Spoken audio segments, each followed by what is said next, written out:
اتر پردیش کے مدارس میں تعلیم حاصل کرنے والے لاکھوں طلباء کو راحت، سپریم کورٹ نے الہ آباد ہائی کورٹ کے فیصلے کو کالعدم کر دیا۔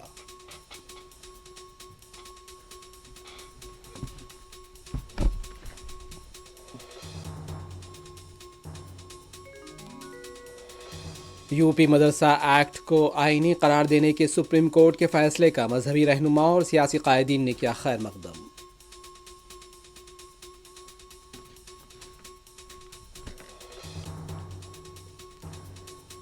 رائے بریلی میں ترقیاتی کاموں کا راہل گاندھی نے کیا افتتاح، آج سے پہر پہنچیں گے حیدرآباد۔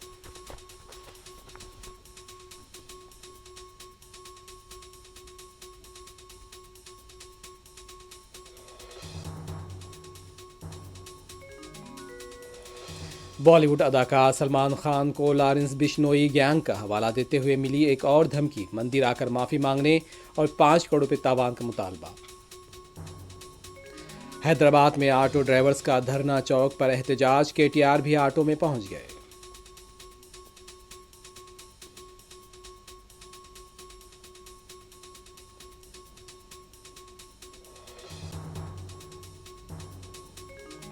عثمانیہ ہاسپٹل سے اغوا کیے گئے 4 سالہ بچے کو 12 گھنٹوں میں بازیاب کرا لیا گیا، اغوا کنندہ گرفتار۔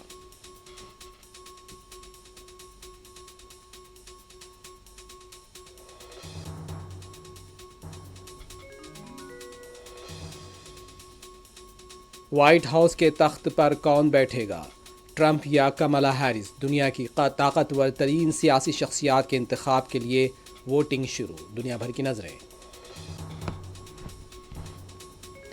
غزہ پر ایک اور شب خون، 24 گھنٹوں میں درجنوں فلسطینی شہید، تدفین کے دوران جذباتی مناظر، عدوان ہاسپٹل میں نومولود بچے زخمی۔